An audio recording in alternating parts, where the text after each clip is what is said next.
documents. Entre autres, ouais. Among other things. What are the secrets they're guarding? C'est quel genre de secret qu'ils gardent?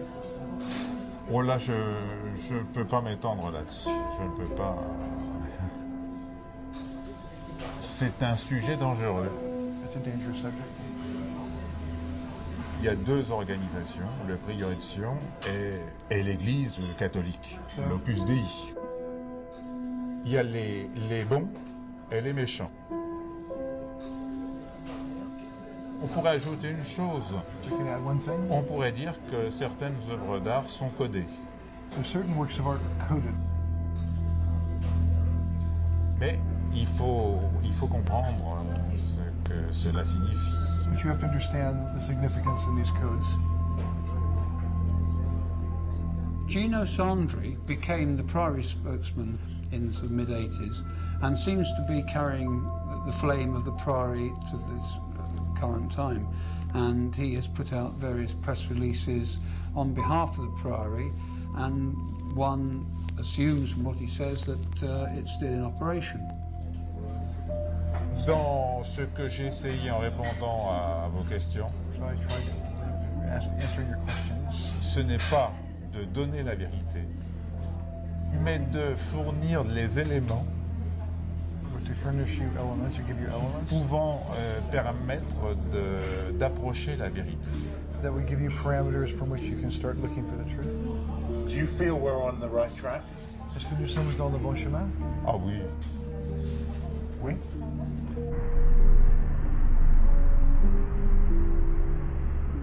At the end of the interview, after the cameras were turned off, a man stood up at the back of the cafe, walked over, wrote something on a card and handed it to Sandri before walking out.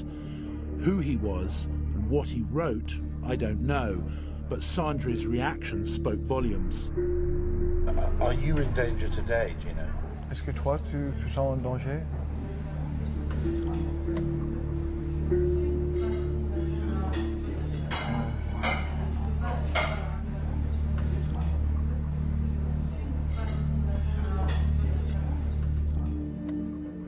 Sandri said that one of the coded works of art that he'd referred to was The Shepherds of Arcadia by Nicolas Poussin, a 17th century French artist who was rumoured to have been a member of the Priory of Sion. It depicts a group of shepherds studying a stone tomb out in a field. One of them is pointing to a Latin inscription in the stone, Et in Arcadia ego. It is an anagram, again in Latin, and if I consult my notebook, when you transpose the letters, you get et ago in arca Dei, and I act in the name of the Ark of God. Is there a game being played here? Oh, almost certainly there's a game being played here, and it's a game that would appeal very much to the author of Davinci Code, Dan Brown, who loves solving puzzles. But who's playing the game? What's the point?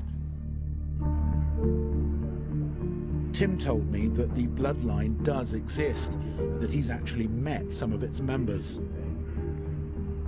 I spent some 8 or 9 years investigating this story and seeing how I could substantiate it.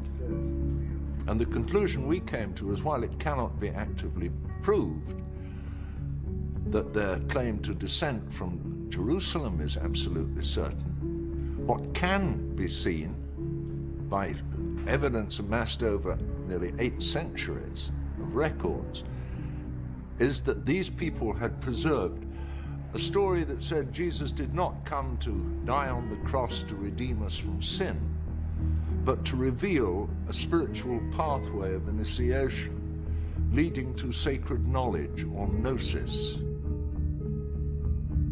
This is a tradition which has been well accepted in France for many, many centuries. So there is a bloodline? Yes, oh, very definitely.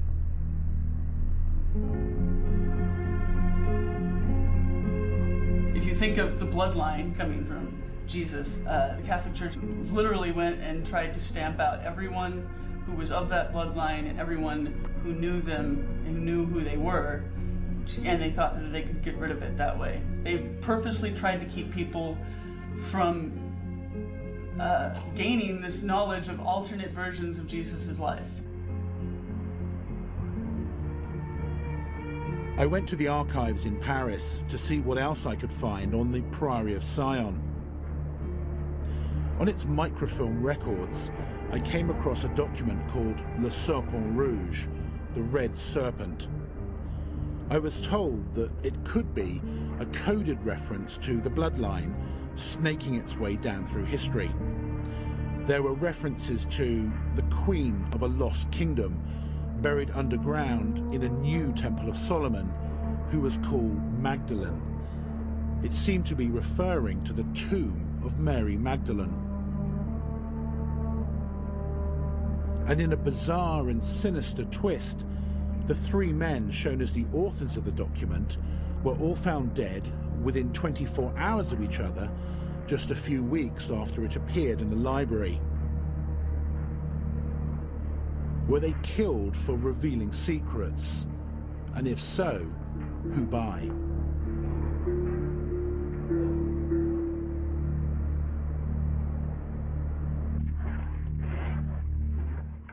I called one of the few academics who's actually made a study of the Priory of Sion to see what he made of it all.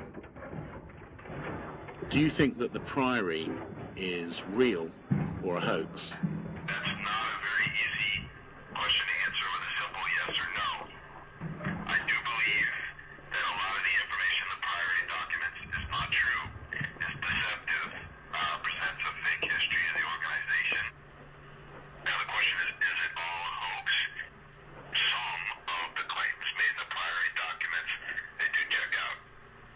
What makes this unusual and a bit bizarre is most hoaxers don't take material and sequester it away in the National Library where it's actually hard to find if no one is actually looking for it.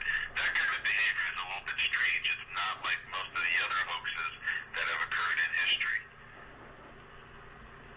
What do you make of the so-called bloodline theory that seems to be interwoven with the whole Priory mythology?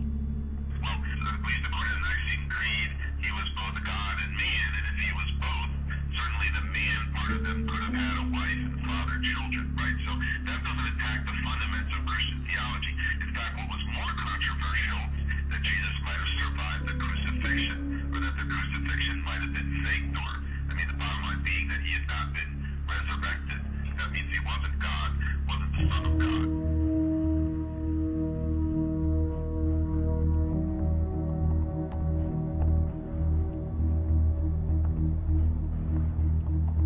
Robert Howells is a research and data expert who specializes in investigating the covert world of Freemasons and secret societies, including the Priory of Sion.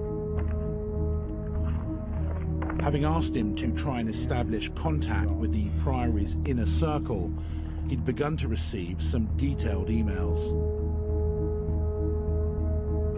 Why do you think the Priory are talking to us? What they appear to be doing is setting the ground for the general public. It's as if they're putting ideas out into consciousness, into public awareness, at a slow rate of acceptance. Because if, say 30 years ago, for example, you produced the body of Jesus, it would cause huge upheavals, and it would cause a lot of people distress, deep distress, that's unnecessary.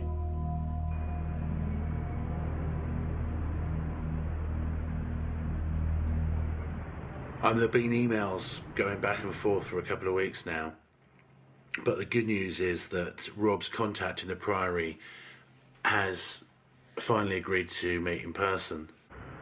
I mean, I still don't know who he really is. I don't know why he's agreed to meet.